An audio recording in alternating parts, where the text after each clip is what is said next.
Ma fille m'a faussement accusé et m'a envoyé en prison pendant 15 ans. C'est à ce moment-là que j'ai cessé de la voir comme ma fille. Vous pensez connaître votre propre famille?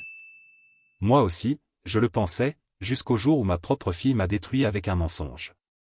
Ce qui s'est passé était tellement absurde que, quand je m'en suis rendu compte, il était déjà trop tard. Mais je vous le jure, elles paieront pour ce qu'elles ont fait. Avant que tout ne s'écroule, ma vie était relativement tranquille, presque routinière.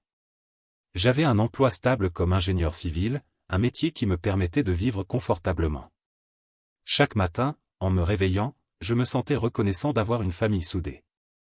Une épouse qui avait toujours été le pilier de ma vie malgré les hauts et les bas inévitables du mariage, nos 20 ans ensemble avaient été marqués par le respect et l'amour. Nous avions aussi Natalia, notre fille adolescente. Une jeune fille qui, malgré cette période difficile de la vie, avait toujours été notre fierté, ou du moins, c'est ce que je croyais avant que tout ne change. La dernière semaine avant la catastrophe, tout semblait normal, mais il y avait quelque chose dans l'air, une tension invisible. Je me souviens parfaitement de la dernière fois où nous nous sommes assis tous les trois à table. C'était un dîner banal, rien de spécial, mais quelque chose semblait différent, quelque chose que je n'arrivais pas à identifier. Natalia était distraite, envoyant des messages sur son téléphone, la tête baissée, sans nous prêter la moindre attention. Monica, quant à elle, essayait de maintenir la conversation, souriant avec ce sourire forcé qu'elle arborait quand quelque chose n'allait pas. « Natalia, comment s'est passée l'école aujourd'hui » ai-je demandé, essayant de briser la glace. « Normal, papa. Rien d'intéressant. » Elle a répondu sans même me regarder, avec ce ton lassé typique des ados. Monica l'a regardé avec ce regard que seule une mère s'est donné, un regard qui disait qu'elle en avait assez du désintérêt de sa fille. « Tu devrais parler un peu plus avec ton père, il fait des efforts pour être présent, » dit Monica, d'une voix douce mais ferme. « Oh, maman, tu recommences. Pourquoi tu ne me laisses pas tranquille ?» a râlé Natalia avant de se lever brusquement de table et de disparaître dans sa chambre. Monica et moi nous sommes regardés, essayant de comprendre ce qui se passait. Nous savions que ce n'était qu'une phase, mais au fond, quelque chose ne semblait pas normal. Nous étions loin d'imaginer que ces petits gestes de rébellion innocente étaient les signes de quelque chose de bien plus sombre qui grandissait en elle. Ce fut le dernier dîner que nous avons vu en tant que famille unie. Le jour où tout a changé, la matinée avait commencé comme toutes les autres. Tout était calme. Je m'étais levé tôt, j'avais préparé mon café et commencé à revoir quelques projets sur lesquels je travaillais. Rien ne semblait anormal, jusqu'à ce que Natalia entre dans le salon. Elle avait cette lueur dans les yeux, un mélange d'énergie et de rébellion typique des ados. « Papa, je sors avec Lucas ce soir, » dit-elle directement. Rien qu'en entendant ce nom, mon corps s'est tendu. Lucas était un garçon à problème, un de ceux qui semblaient toujours au bord du désastre. Je n'ai jamais été un père autoritaire ou du genre à imposer ma volonté à ma fille, mais j'ai toujours essayé de chercher ce qu'il y avait de mieux pour elle, et ce garçon n'était certainement pas ce qu'il y avait de mieux. Ce n'était pas une question de préjugés, mais bien de réalité, il n'était pas le genre de personne que je voulais dans la vie de ma fille. Chaque semaine, il était mêlé à un cambriolage, du vandalisme ou un vol quelque part en ville. Son nom était synonyme de problème. Tout le monde le connaissait, savait quelle réputation il avait et à quel point il aimait vivre en marge des règles. Je me souviens d'un jour où j'étais allé au supermarché pour faire des courses. En chemin, j'ai vu un groupe de personnes entourer un garçon à terre, presque inconscient. D'après ce qu'on disait, son vélo avait été volé. Et ce n'était pas un vélo ordinaire, il avait des pneus renforcés, une suspension de haute qualité et des freins à disque pour plus de sécurité. Je suis passé sans trop y prêter attention, mais le pire est arrivé quand je suis rentré à la maison. Ma fille était assise à côté de Lucas. Ils semblaient extrêmement à l'aise l'un avec l'autre, échangeant des caresses comme si personne d'autre n'existait. Une scène digne d'un film. J'ai interrompu ça immédiatement et j'ai ordonné à ma fille de rentrer dans la maison. Elle y est allée à contre-cœur, tandis que Lucas, lui, s'est contenté de sourire avec dédain. « Je ne veux plus te voir près de ma fille, lui ai-je dit. » Il a simplement ri et m'a répondu. « Monsieur, peu importe ce que vous voulez. Tant que votre fille me voudra, je serai toujours à ses côtés. » Puis il est monté sur le vélo et est parti. Et, au fond de moi, je savais qu'il avait raison. Je n'avais pas peur de lui, mais s'il avait été capable de voler le vélo d'un gamin sans défense, il était aussi capable d'ignorer tous mes avertissements. Les mois ont passé, et ma fille a continué à le voir en cachette. J'ai essayé de lui parler plusieurs fois, lui expliquant combien cette relation pouvait nuire à son avenir. Mais elle ne m'écoutait jamais. Non. Je t'ai déjà dit que je ne veux plus que tu vois ce garçon, Natalia. Il n'est pas bon pour toi. Ai-je dit fermement. Elle m'a regardé droit dans les yeux, défiant, une lueur de colère apparaissant dans son regard. Tu es un dictateur. Tu veux toujours tout contrôler. A-t-elle hurlé, les yeux débordant de haine, avant de se lever de sa chaise et de courir à l'étage, claquant la porte de sa chambre avec force. Monica et moi sommes restés silencieux, chacun perdu dans ses pensées. Ce n'était pas la première fois que Natalia agissait ainsi, mais cette fois-ci, quelque chose était différent. Il y avait quelque chose dans son regard, une haine que je n'avais jamais vue auparavant. Quelque chose n'allait vraiment pas. Mais je n'avais aucune idée de ce qui m'attendait. Je n'arrivais pas à dormir, mon esprit était rempli de questions et d'incertitudes. J'étais inquiet à cause du comportement de Natalia, mais jamais je n'aurais imaginé qu'un cauchemar bien plus horrible était sur le point d'arriver. Le lendemain matin, j'ai été réveillé par des coups frappés à la porte et ma vie a pris un tournant irréversible. C'était la police. Ils m'ont menotté devant ma femme et ma fille, tandis que Natalia pleurait, inconsolable, en me désignant du doigt, m'accusant de choses atroces que je n'avais jamais faites. Tout ce que j'avais construit, tout ce que j'avais aimé, s'est effondré en un instant. Apparemment, pendant que je dormais, Monica, ma femme, avait appelé la police et porté plainte contre moi pour abus sur ma propre fille. Quand j'ai entendu ça, ma première réaction a été de rire. Je pensais qu'il me faisait une blague de très mauvais goût. Mais quand j'ai regardé ma fille, je l'ai vue serrée dans les bras de ma femme, répétant que tout irait bien.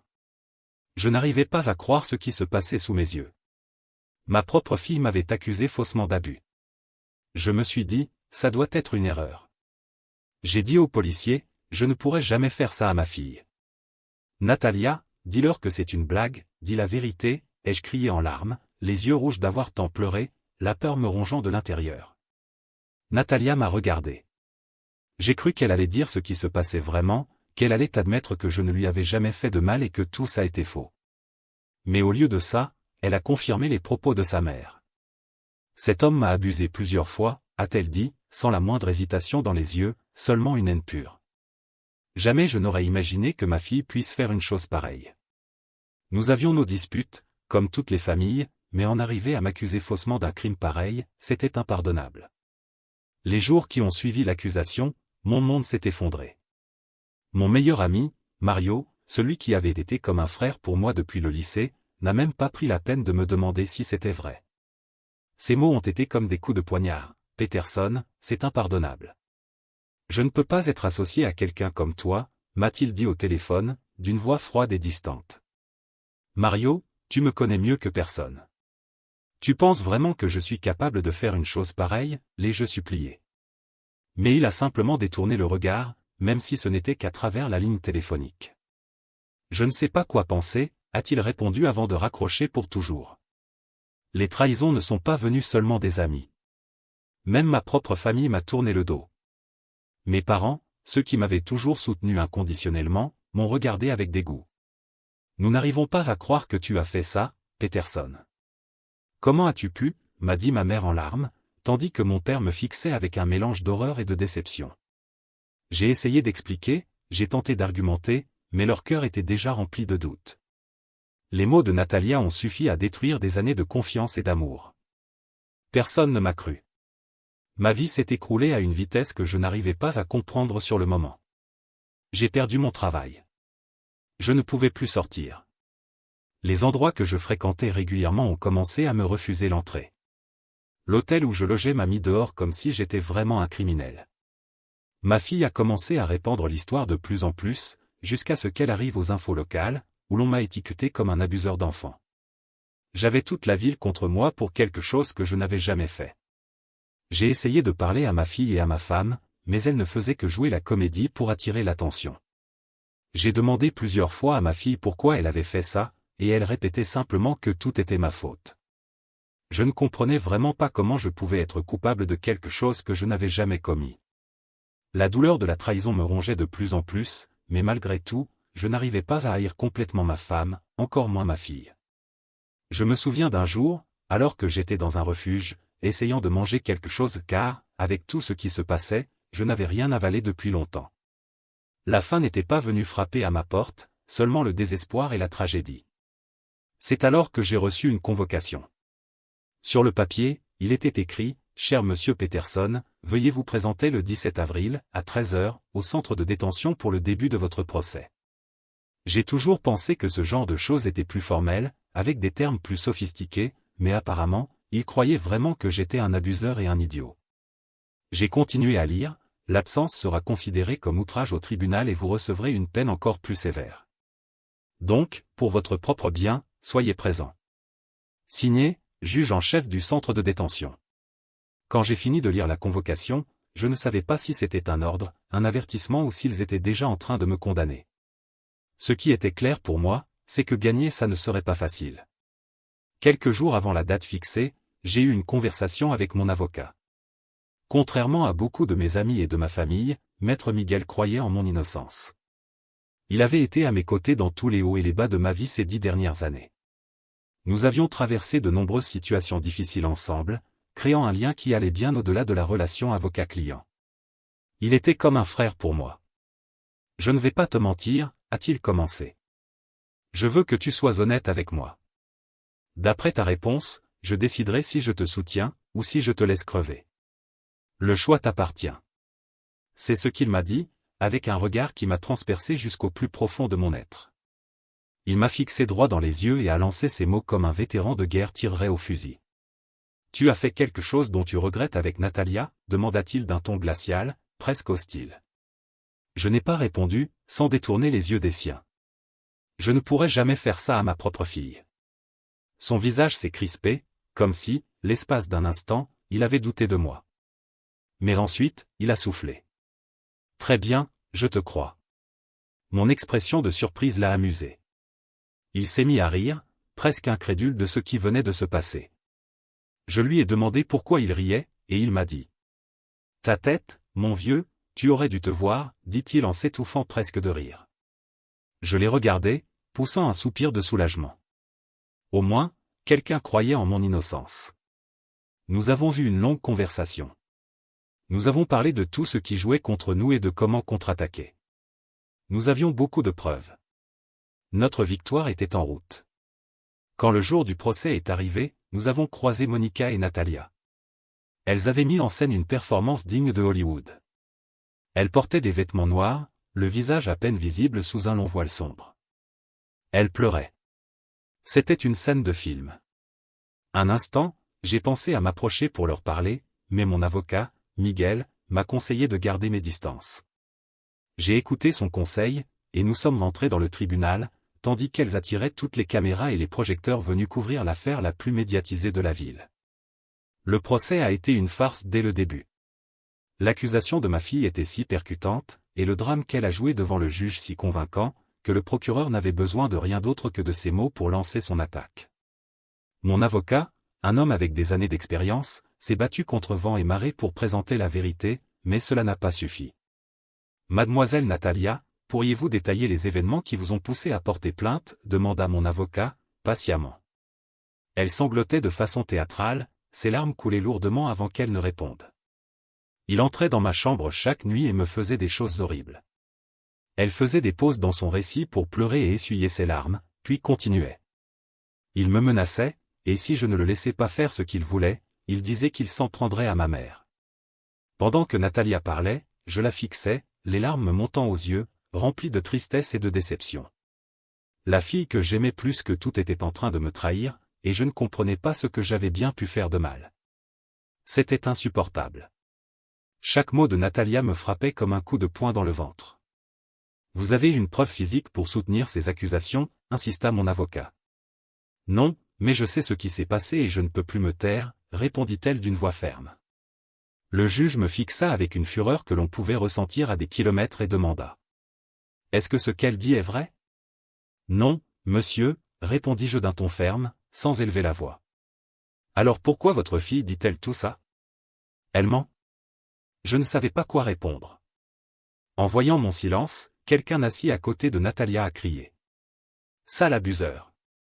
Je l'ai regardé, stupéfait. Un autre a enchaîné. Tu devrais crever en prison pour payer tout ce que tu as fait à cette pauvre fille. Ce que je lui ai fait?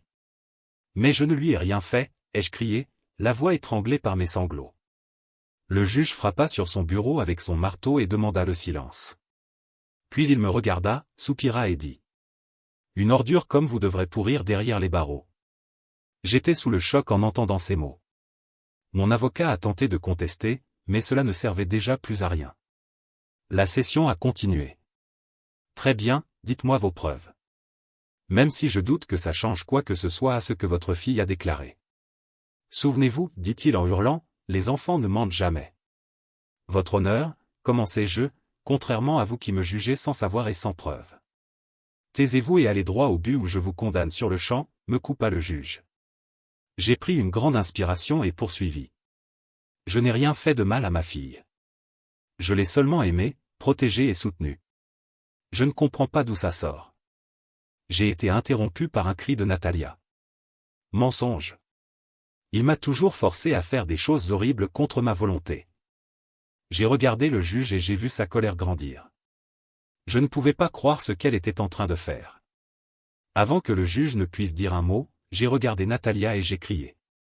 Qu'est-ce que je t'ai fait pour que tu me détestes autant, Natalia? Je ne comprends pas. Je t'ai toujours aimée et protégée. Jamais je ne t'ai fait ce dont tu m'accuses. Pendant quelques secondes, j'ai cru voir de la tristesse et du regret traverser son visage. Le juge, influencé par la charge émotionnelle de la situation et par les paroles de ma fille, a ignoré l'absence totale de preuves concrètes. Retournez à votre place, monsieur, dit-il, d'un ton glacial. Je suis retourné m'asseoir, et le juge a poursuivi. Vu les éléments contestés présentés pendant cette session et les quelques incohérences relevées sur certains points. Pendant un instant, j'ai cru qu'il allait reconnaître que tout cela n'était qu'un test pour observer ma réaction. Je ne pouvais pas me tromper davantage. Je vous déclare coupable des accusations d'abus, d'agression et de soumission d'un mineur et vous condamne à 15 ans de prison d'État de New York. Sur ce, je clôt cette affaire. Il conclut, frappant son marteau sur la table. En entendant ça, j'ai senti la tristesse, le désespoir et le regret défiler devant mes yeux. Ma fille, ou du moins celle que je considérais comme telle jusqu'à ce moment, riait et célébrait sa victoire juste devant moi. C'était une scène dévastatrice. À partir de cet instant, j'ai su que toute ma vie allait changer. Quand j'ai vu Monica s'approcher de Natalia et la féliciter, rayonnante de joie, j'ai senti la rancune et la haine prendre racine dans mon cœur. Jamais je n'aurais cru ressentir une telle haine pour ma femme et ma fille, mais elle était bien là, germe planté dans un sol fertile. Quand la police est arrivée, ils m'ont mis les menottes et m'ont conduit hors de la salle. En passant à côté de Monica et Natalia, j'ai dit. Je vous jure que vous allez regretter ce que vous m'avez fait. Je suis innocent et vous le savez. Vous êtes des monstres. Un policier a sorti sa matraque et m'a frappé, me laissant inconscient sur le sol. À partir de là, je ne me souviens plus très bien de ce qui s'est passé ensuite. Quand j'ai rouvert les yeux, j'étais allongé sur un lit d'hôpital. J'ai cru un instant que tout ce qui s'était passé n'était qu'un mauvais rêve. Mais alors, une infirmière m'a regardé et m'a dit. Alors, comment ça va, numéro 23 679 à 927? Mon corps entier s'est figé de panique. La peur s'est répandue en moi. Ça va, ai-je répondu d'une voix tremblante. Excellent, répondit-elle. Reposez-vous encore un peu, après on vous emmènera dans votre cellule. Je n'arrivais pas à y croire. Est-ce que cela se passait vraiment? Avais-je mal entendu ce que l'infirmière venait de dire? Je me demandais, incapable de comprendre. Mais, je ne comprends pas. Qu'est-ce qui s'est passé? Comment cela a pu arriver? Demandai-je, naïf. Le garde répondit. Apparemment, ta fille a retiré sa plainte. T'as une fille formidable, dit-il en ricanant. Fille formidable, pensai-je. Ma fille n'avait rien de formidable. C'était juste une gamine pourri gâtée qui, quand elle n'obtenait pas ce qu'elle voulait, trouvait toujours quelqu'un d'autre à blâmer. C'est ce que j'ai compris au cours des 5 années que j'ai passées en prison. Maintenant, je voyais tout avec clarté. Tout ça était arrivé parce qu'un jour, je ne l'avais pas laissé sortir avec son petit ami, Lucas. Mais ça n'avait plus d'importance. J'allais enfin pouvoir retrouver la liberté. Enfin, j'allais quitter cet enfer. Quand le jour de ma libération est arrivé, j'ai pris mes affaires et les ai mises dans mon petit sac. Je n'avais pas grand-chose de toute façon. J'ai marché jusqu'à la sortie. Dehors, Monica et Natalia m'attendaient. Elles avaient l'air repentantes, des larmes coulant sur leurs joues. Je ne comprenais rien à cette mascarade. Elles se sont approchées et Natalia a essayé de me prendre dans ses bras. Je l'ai repoussée, sans la faire tomber. Pourquoi cette comédie? Je ne comprends pas ce que vous essayez de faire, mais je ne tomberai pas dans vos petits jeux, ai-je dit d'un ton froid et sombre. Elles se sont regardées, confuses, comme si elles s'attendaient à une autre réaction de ma part.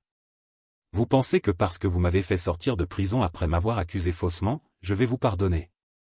Que tout redeviendra comme avant, comme si rien ne s'était passé, dis-je en les fixant droit dans les yeux. Vous devez être vraiment stupide pour croire ça. Natalia s'est mise à pleurer et s'est agenouillée devant moi, me suppliant de lui pardonner, disant que tout cela n'avait été qu'une erreur de gamine pourri gâtée. Une erreur de gamine pourri gâtée, ai-je hurlé.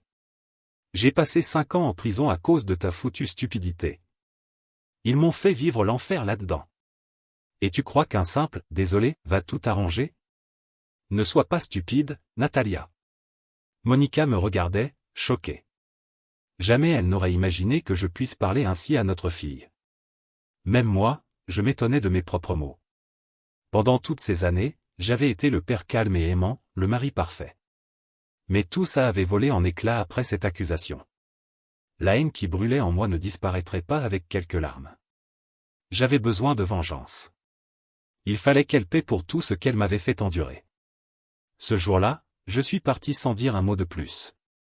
Natalia et Monica ont supplié mon pardon, mais j'étais concentré sur ce que j'avais à faire. Et leur pardonner n'en faisait clairement pas partie. Les premiers jours après ma sortie de prison ont été vraiment difficiles. Je n'arrivais pas à trouver de travail, ma réputation était irrémédiablement entachée par cette erreur du passé. Une erreur que je n'avais jamais commise, mais qui resterait comme une cicatrice à jamais gravée. Malgré tout, j'ai trouvé un emploi dans une ferme en périphérie de la ville. Le salaire n'était pas élevé, mais c'était le meilleur endroit pour repartir de zéro. Mon travail était simple, nourrir les animaux et vérifier si quelque chose devait être remplacé ou réparé. Même si ce n'était pas exactement ma profession, ça s'en rapprochait un peu. Bon, disons que remplacer des plans de construction par le nettoyage de bouse de vache, ce n'était pas si mal pour recommencer. Avec le temps, les propriétaires de la ferme ont commencé à m'apprécier. Une affection que je n'avais jamais ressentie même au sein de ma propre famille. C'était étrange, mais pour la première fois, je me sentais compris et non jugé. Tout semblait aller bien. Je faisais mon travail à merveille et, contrairement aux premiers mois, je ne m'occupais plus du fumier. Maintenant, je supervisais. J'avais gravi les échelons et gagné la confiance des propriétaires. J'avais même commencé une relation avec leur fille, Anna. Anna était une fille merveilleuse, un vrai ange. Elle prenait soin de moi comme aucune autre femme ne l'avait jamais fait. Elle était la femme parfaite pour moi. Et même si, au début, j'avais peur de lui raconter tout ce que j'avais traversé, j'ai décidé que si je voulais faire les choses correctement, je devais affronter les monstres qui me hantaient. Mais sa réaction m'a complètement surpris. Au lieu de me juger et de me traiter d'abuseur, comme tant d'autres femmes l'avaient fait quand j'essayais de reconstruire ma vie, elle m'a cru. Ça m'a rempli d'un bonheur indescriptible. Pour la première fois, je me suis senti protégé et compris. C'était si bon d'être enfin cru. Mais c'était logique, puisqu'avant de poser ma candidature pour ce travail, la première chose que j'ai faite a été de parler sincèrement avec ses parents. Merci de m'accueillir, mais avant de commencer ou de dire quoi que ce soit, je veux que vous sachiez la vérité sur mon passé. Pendant un instant, j'ai hésité à tout leur dire, mais j'ai décidé que si je voulais avancer, je devais être totalement honnête. J'ai été faussement accusé d'abus par ma propre fille et ma femme. Un silence pesant a envahi la pièce. Ils se sont échangés un regard. Je me préparais mentalement à être rejeté, à être mis à la porte comme un moins que rien, à retourner à mon enfer. Mais leur réaction a été totalement différente. Nous vous croyons, monsieur Peterson, ont-ils répondu doucement. Surpris, je les ai regardés dans les yeux et j'ai demandé. Vous me croyez vraiment? Oui. Vous avez l'air d'un homme bien. Vous ne ressemblez pas au genre d'homme qui ferait du mal à une femme ou à une enfant. Ce jour-là, j'ai pleuré toutes les larmes de mon corps, seul dans la petite chambre qu'il m'avait donnée. C'étaient les premières personnes à ne pas me juger sans me connaître, à croire en moi. J'ai ressenti une joie immense. Et ainsi, le temps a passé. J'avais commencé une belle relation avec Anna et nous vivions tranquillement, loin des souvenirs douloureux du passé. Mais tout a changé un matin, quand j'ai reçu une convocation du tribunal. Encore une foutue convocation. Elle venait de Monica et Natalia. Elle voulait que je comparaisse pour que je paie une pension alimentaire pour tous les années où j'étais en prison et n'avais pas pu m'occuper de Natalia. Putain, c'est une blague, ai-je crié. Quelle femme démoniaque. Jamais je n'aurais imaginé qu'elle puisse tomber si bas. Mais une chose était claire, cette fois, je ne perdrai pas comme la dernière fois. Cette fois, ce serait ma rédemption. J'en ai parlé avec Anna et ses parents, et ils ont accepté de m'aider par tous les moyens possibles. Je n'aurais pas pu être plus heureux. Je les considérais comme ma vraie famille. Les jours ont passé et, enfin, le jour du procès est arrivé. Monica semblait radieuse. Elle portait des talons hauts qui mettaient en valeur sa robe noire. Elle ressemblait à une actrice de feuilleton. Je ne pouvais pas en dire autant de Natalia. Elle avait l'air négligée, vêtue d'un simple sweatshirt bleu et d'un pantalon banal. Mais ce qui m'a le plus surpris, c'était son visage. On y lisait la tristesse, peut-être même le regret. Peut-être qu'elle se souvenait de toute la douleur et de tout le mal qu'elle m'avait fait pendant que j'étais en prison, ai-je pensé. Je n'y ai pas prêté plus d'attention et je me suis assis à ma place, attendant l'arrivée du juge. Cette fois, ça ne se passerait pas comme avant. Contrairement à la première fois, j'ai exigé de changer de juge, puisque sa conduite précédente avait été tout sauf juste. Croire un enfant uniquement parce qu'il est un enfant n'est pas toujours correct. Les enfants mentent parfois juste pour obtenir ce qu'ils veulent et, quand ils ne l'obtiennent pas, ils font un drame pour que les adultes les croient aveuglément même quand ils ont tort. Comme ça s'est produit à mon procès. Cette fois, un juge expérimenté et respecté conduirait notre affaire. Et ainsi, le procès a commencé. Apparemment, Monica me poursuivait pour pension alimentaire. Et même si cela semblait absurde, j'ai décidé d'écouter jusqu'au bout. Je ne voulais pas refaire les mêmes erreurs que dans le passé et être traité d'idiot encore une fois. Le procès a été long et les avocats ont déployé leurs meilleurs arguments. Ou, du moins, c'est ce que j'aimerais dire. Mais la réalité était tout autre. Les avocats de Monica voulaient me forcer à payer une pension. Leur argument ? J'avais failli à mes obligations de père pendant que j'étais, rappelez-vous bien, en prison, à purger une peine pour un crime que je n'avais jamais commis. On ne peut pas faire plus stupide, pensais-je. Mes avocats ont répliqué sans sourciller. Monsieur le juge, comment pouvez-vous attendre de notre client qu'il paie quoi que ce soit alors qu'il était incarcéré ? C'est illogique. Les avocats de Monica se sont regardés, incapables de répondre. C'était fascinant de les voir aussi terrifiés et perdus. Pendant un instant, j'ai regardé Natalia. Contrairement à Monica, Natalia semblait abattue. Le regret et la déception se lisaient sur son visage. Je ne comprenais pas pourquoi. Et pour être honnête, je m'en fichais complètement. Je ne la considérais plus comme ma fille. Pour moi, ce n'était plus qu'une personne qui avait complètement détruit ma vie.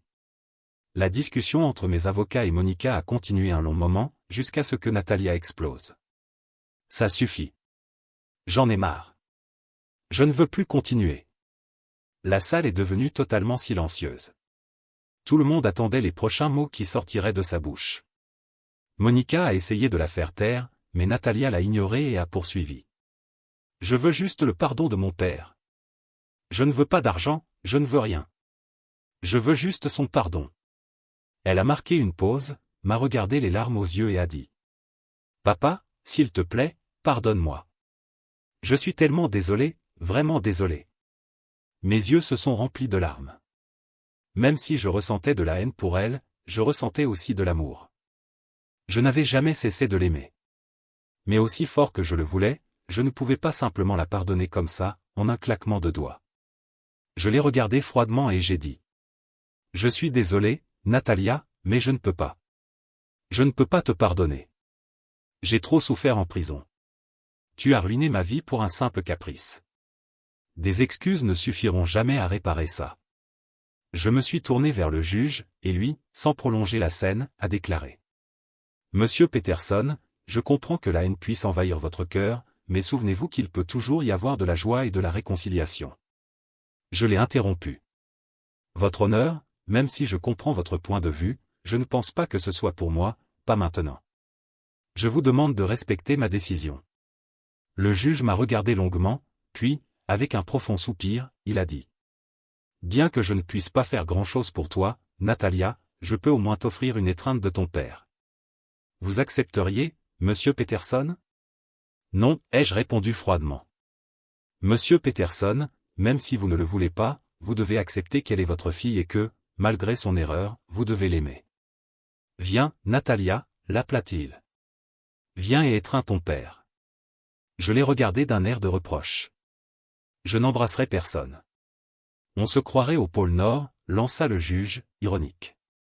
Bien, monsieur Peterson, personne ne peut vous forcer. Mais ce qu'on peut faire, c'est laisser votre fille vous étreindre. Je suis resté immobile pendant que Natalia me serrait dans ses bras. Pendant une fraction de seconde, j'ai ressenti une once de chaleur. Mais tout s'est dissipé quand je me suis rappelé tout le cauchemar qu'elle m'avait fait vivre. C'était réel. Et ça faisait encore mal. Quand l'étreinte s'est terminée, Natalia m'a murmuré. « Papa, pardonne-moi. Je suis tellement désolé. » Je n'ai rien répondu et je suis retourné à ma place. Elle en a fait autant. Bien, reprit le juge, maintenant que l'atmosphère semble un peu plus détendue, nous allons clore ce dossier. Même si vous ne voulez pas payer de pension, c'est votre devoir de père, et vous devez l'honorer. Par conséquent, vous verserez 35% de votre salaire chaque mois pour les 5 dernières années. Je l'ai regardé avec dégoût, mais je n'ai rien dit. Si cela me libérait de ces deux démons, alors soit. Ce n'était qu'un peu d'argent. Très bien, votre honneur, ai-je interrompu avant qu'il ne frappe son marteau. Je veux aussi une ordonnance restrictive. Tout le monde m'a regardé, stupéfait. Il croyait qu'une simple étreinte et des excuses suffiraient à tout effacer. Le juge a soupiré. Très bien, je vous accorde une ordonnance d'éloignement de 20 mètres, mais seulement pour 6 mois, le temps que vous fassiez le point sur votre situation et que vous suiviez une thérapie. Il a frappé son marteau. Ça n'avait peut-être pas l'air d'une victoire, mais pour moi, ça l'était. Je ne reverrai plus ces femmes qui avaient ruiné ma vie et je pourrais recommencer à vivre, enfin, en paix, avec ceux qui comptaient vraiment. Les semaines ont passé et ma vie reprenait enfin son cours. Peu à peu, je reconstruisais ma confiance et mon quotidien. Ma compagne, Anna, était mon pilier dans ce nouveau départ. Elle m'offrait tout le soutien que j'avais jadis espéré recevoir de ma famille et de Monica. Je me sentais accompli. Je n'avais pas de luxe, ni beaucoup d'argent, mais j'avais ce que beaucoup rêveraient d'avoir, ma liberté, loin de ces femmes monstrueuses. Mon travail me semblait un rêve, la sérénité de ma nouvelle vie était apaisante. Je n'avais pas ressenti ça depuis des années. Pour la première fois depuis longtemps, j'avais l'impression que tout ce que j'avais enduré en valait la peine. Peut-être que la vie n'était pas si terrible. Elle commençait enfin à me sourire. Et le temps a continué de passer. J'étais heureux dans ma nouvelle vie. Je pensais que rien ne pourrait gâcher ce moment de paix, jusqu'à ce qu'Anna arrive avec une lettre. Peterson, regarde ce qu'on vient de recevoir du centre de détention. Dit-elle. Sur son visage, j'ai vu l'inquiétude et le désespoir se mêler. Je ne comprends pas, de quoi s'agit-il, ai-je demandé. Les mots semblaient coincés dans sa gorge. Ils te poursuivent une 3e fois, mais cette fois, ça a l'air vraiment sérieux. Si tu es reconnu coupable, tu risques la peine maximale, ou la prison à vie.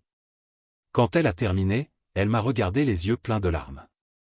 Je savais que la peine maximale, c'était une sentence que personne ne voulait entendre, la mort. Je suis resté silencieux un long moment. Le froid de cette nouvelle m'a traversé comme un vent glacé d'hiver. Je pensais qu'après notre dernière rencontre, tout était réglé. Elles avaient eu leur argent, moi ma liberté. Mais visiblement, elles en voulaient encore plus. Pourtant, cette fois, ce serait différent. Cette fois, je les ferai payer. Je les ferai regretter chaque seconde de ce qu'elles m'ont fait endurer.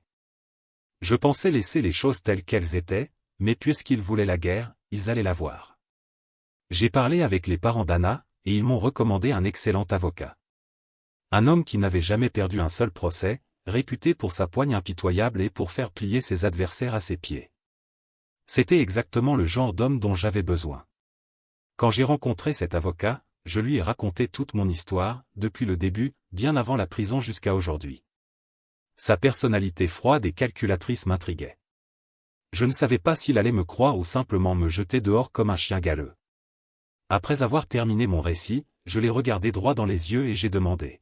« Est-ce que vous accepteriez de prendre mon dossier, Maître Bellini ?» Maître Bellini était un homme d'un calme glacial, tellement imperturbable qu'il en mettait mal à l'aise ceux qui l'entouraient. Il m'a fixé, a marqué une pause, puis a dit.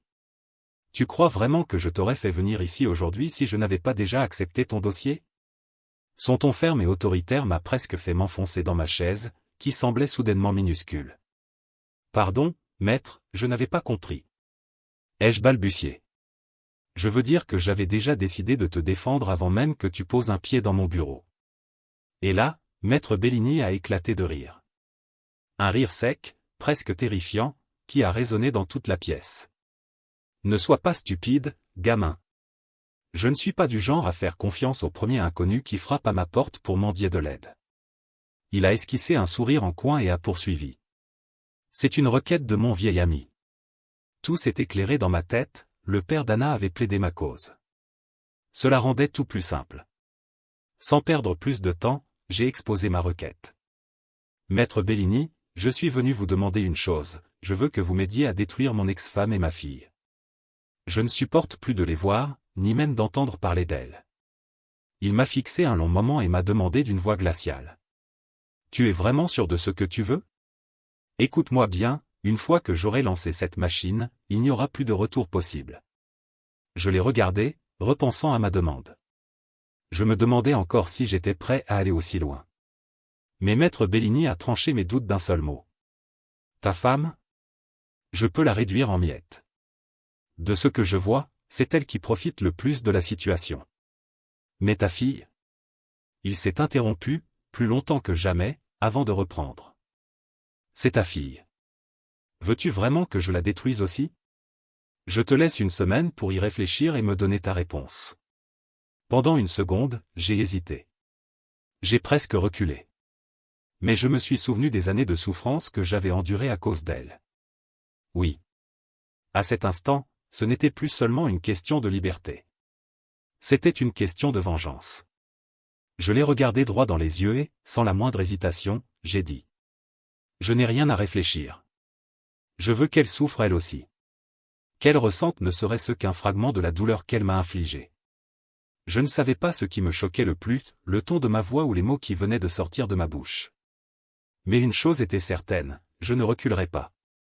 Le plan est simple, on les réduit au silence, et on gagne. Quand j'ai entendu ça, j'ai éclaté d'un rire si fort que l'écho a dû résonner du 10e étage jusqu'au rez-de-chaussée. Mais le visage de Maître Bellini, lui, n'affichait aucun sourire. Pas un muscle ne bougeait. Il me fixait comme un prédateur observe sa proie avant de la dévorer. Désolé. Ai-je murmuré, en essayant de reprendre mon sérieux. Mais lui ne plaisantait pas. Chaque mot qu'il prononçait devait être pris au pied de la lettre. Il s'est alors penché vers moi, lentement, et a soufflé. Tu comprends à quel point il est facile de vaincre un ennemi qui croit tout avoir acquis et qui finit par baisser sa garde?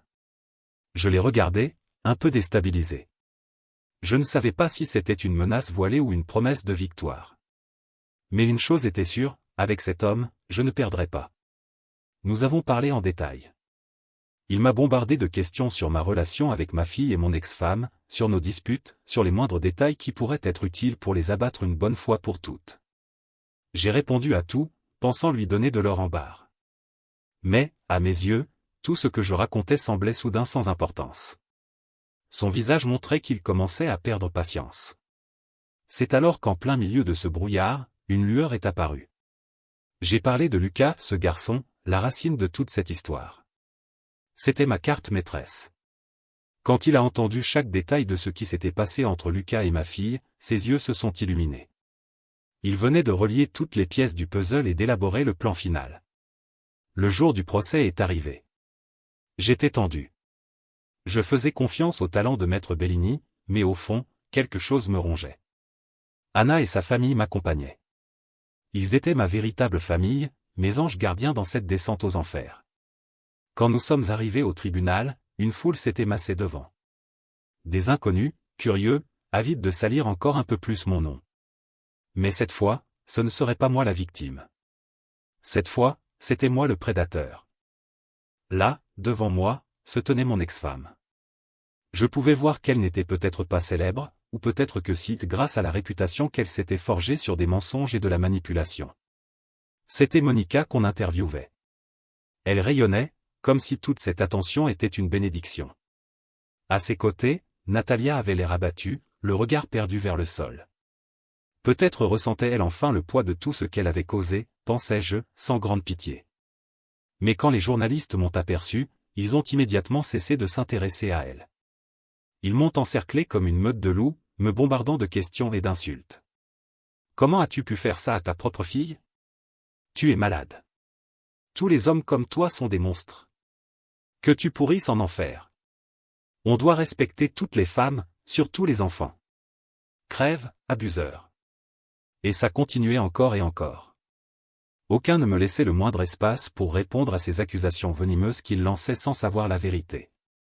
Puis, au milieu de ce chaos, une femme est apparue. Elle semblait briller d'une lumière tranquille, posant une question avec une voix douce mais ferme. Que as-tu à dire sur toutes ces accusations portées contre toi? J'étais pris de court. Je ne pensais pas qu'il existait encore quelqu'un prêt à écouter l'autre version de l'histoire. Les autres journalistes la regardaient comme une folle, mais elle s'en fichait. Elle faisait son travail. Elle le faisait bien. J'ai à peine ouvert la bouche pour raconter ce qui s'était vraiment passé que Monica a lancé son spectacle habituel. Tout ça, c'est un tissu de mensonges. Cet homme nous a menacés pendant des années. Il disait que si on parlait, il nous tuerait. Ne le croyez pas. Elle sanglotait à fendre l'âme. Évidemment, ça a suffi pour rallumer la haine du public. Encore une fois, j'étais redevenu le monstre. Je n'ai pas perdu mon temps avec ce cirque. J'ai décidé d'entrer dans le tribunal, prêt à mettre fin à cet enfer. Mais avant de tourner les talons, j'ai crié pour que tout le monde m'entende, même ceux qui regardaient l'affaire à la télé chez eux. Quand je sortirai d'ici, la vérité éclatera.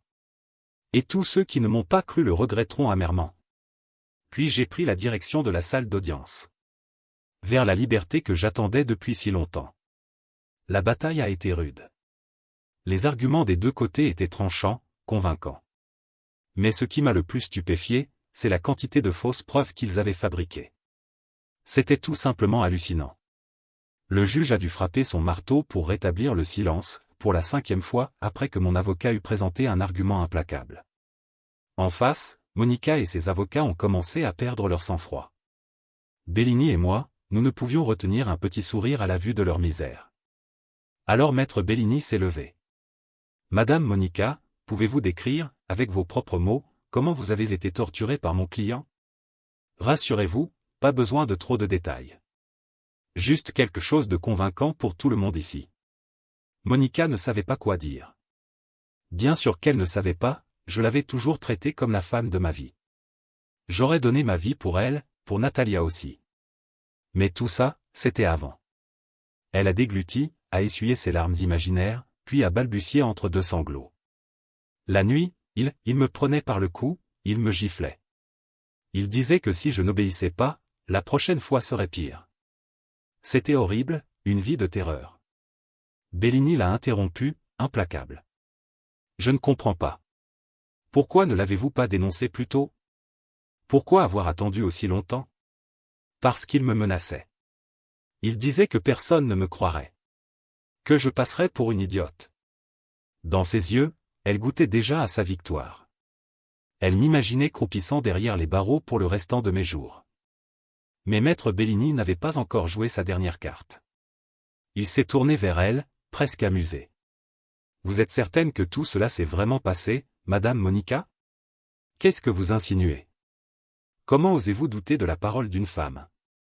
Ce n'est pas une insinuation, madame. C'est une affirmation. Un silence glacial est tombé dans la salle. Nous avons mené notre propre enquête. Il se trouve que le juge qui vous a condamné à l'époque a été complice de votre mise en scène. Étrange, non? Qu'est-ce que vous racontez? S'est écriée Monica, la panique se lisant sur chaque trait de son visage. Comme je vous le dis, Monica. Ce juge s'est volatilisé. Il a disparu, sans laisser de traces, sauf vous. Vous êtes son seul maillon. Vous ne trouvez pas ça suspect? Bellini la fixait comme un loup fixe sa proie, implacable. Je voyais ses mensonges s'effondrer un à un. Un sourire est apparu sur mes lèvres, malgré toute la tension.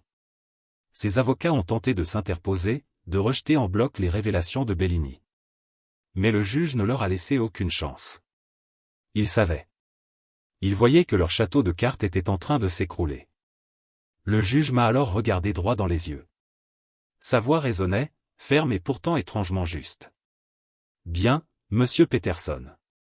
Maintenant, j'aimerais vous entendre. Toutes ces accusations portées contre vous, sont-elles fondées? Je l'ai fixé, stupéfait. Lors de mon premier procès, le juge me traitait de monstre sans même me laisser ouvrir la bouche. Mais celui-ci était différent. Son regard respirait la sagesse, la lumière, et surtout, la justice. Et pour la première fois depuis longtemps, je me suis senti serein. Je l'ai regardé droit dans les yeux et j'ai commencé. Votre honneur, ces femmes que vous voyez là-bas sont la cause de toute ma douleur et de toutes mes souffrances. Comme mon avocat l'a mentionné dans les rapports qu'il vous a remis, pendant que j'étais en prison, j'ai été victime de nombreux abus, physiques comme psychologiques. J'ai vécu une vie atroce à cause de ces femmes. Plus d'une fois, après ce qu'ils m'ont fait subir derrière ces barreaux, j'ai souhaité mourir. Je n'avais plus rien pour quoi vivre. Mais malgré tout, j'ai tenu bon. Et aujourd'hui, je remercie ces personnes-là. Dis-je en désignant la famille d'Anna, debout derrière moi, qui m'ont offert leur confiance. Contrairement à eux. Je pointais alors ma propre famille, mes frères, ma mère, mon père, qui, sans poser de questions, ont cru ces deux femmes. Une dispute a éclaté parmi mes proches. Ils m'ont traité d'ingrat, de mauvais fils, et de bien d'autres choses encore. Mais ce qui m'a blessé au plus profond de moi, c'est quand mon propre père m'a traité de pédophile. Cette insulte a été comme un poignard. À cet instant, j'ai compris que je ne pourrais plus jamais compter sur eux. Toute l'espérance que j'avais gardée s'est éteinte. En entendant ces cris, le juge a frappé sa table avec son marteau pour réclamer le silence. La salle était devenue une cacophonie assourdissante après mes mots. Quand l'ordre est revenu, le juge m'a invité à poursuivre. J'ai repris mon souffle et j'ai conclu. Et même si j'avais gardé l'espoir que Natalia et Monica regrettent ce qu'elles m'ont fait, j'ai compris que ce n'est jamais arrivé. Votre honneur, je demande justice pour ma vie. Je veux que ces femmes goûtent un peu à leur propre venin. Tout le monde me regardait, stupéfait. Monica, Natalia, ma famille, tous me traitaient de fou, d'insensé. J'ai trouvé ça presque ironique. Ils parlaient sans savoir, comme tant de gens le font. J'ai regagné ma place. Le juge a pris une profonde inspiration avant de prononcer son verdict. Après avoir examiné les preuves présentées, il marqua une pause, puis continua, « Je considère Monsieur Peterson innocent de toutes les accusations portées contre lui. » La salle a explosé dans un chaos total. Ma famille hurlait, incapable de comprendre comment un « criminel » pouvait être libéré. Monica sanglotait, reprenant son éternel numéro de victime. Le juge a frappé de nouveau son marteau pour rétablir l'ordre et ajouta, d'une voix ferme. « Mademoiselle Monica et jeune Natalia, sachez que vous ne resterez pas impunis pour vos actes. » Les deux se sont regardés, désemparés. Le juge poursuivit. « Vous devez toutes les deux payer pour le crime de fausse accusation, pour avoir détruit la réputation d'un innocent et pour avoir cherché à tirer profit de cette situation. » En calculant la peine encourue, il hésita un instant avant d'annoncer, « Cela équivaut à de nombreuses années de prison. Et comme Natalia est encore mineure, elle purgera le reste de sa peine dans un centre de détention pour mineurs, puis sera transférée en prison. J'espère que vous comprenez la gravité de ce que vous avez provoqué. » Il frappa son marteau une dernière fois. Un immense soulagement m'envahit en entendant ces mots. Enfin, ma vie retrouvait la paix que j'avais tant espérée. J'ai remercié mon avocat pour son travail acharné. Puis j'ai jeté un regard vers Monica et Natalia. Leur visage exprimait un désespoir total. J'ai ressenti un léger pincement au cœur, mais c'était le prix à payer. Elles avaient choisi leur sort. Elles avaient essayé de me briser, de m'enfermer pour un crime que je n'avais pas commis. Maintenant, c'était à leur tour de faire face aux conséquences. Natalia s'est mise à courir, échappant aux agents qui tentaient de lui passer les menottes. Elle est venue droit sur moi. En la voyant approcher, une vague d'émotions m'a submergé, la haine, le ressentiment, mais aussi l'amour et la nostalgie. Elle restait ma fille, et cela, rien ne pouvait le changer. Quand nos regards se sont croisés, j'ai vu de la peur, mais surtout du regret. « Qu'est-ce que tu veux, Natalia ?» lui ai-je demandé, sans détour. Elle a répondu aussitôt. « Je veux ton pardon, papa. Je sais que j'ai fait des choses terribles, mais je ne veux pas vivre comme ça. Je veux qu'on redevienne comme avant, quand tout était parfait. » Je l'ai interrompu sèchement. « Rien n'est jamais parfait, Natalia.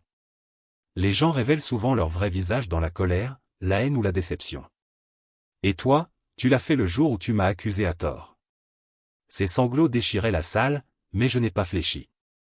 J'ai tourné le dos et quitté la salle d'audience pendant qu'elle se faisait emmener par les officiers. C'était une scène douloureuse, mais inévitable. Avec le temps, j'ai réussi à reconstruire ma vie. J'ai épousé Anna. Nous avons 2 enfants, notre petite Émilie et notre fils aîné, José. Tous les 4, nous vivons heureux. J'ai monté ma propre entreprise et je vis le rêve, entouré de ceux que j'aime le plus. Quant à ma famille, je n'ai plus aucun contact avec eux.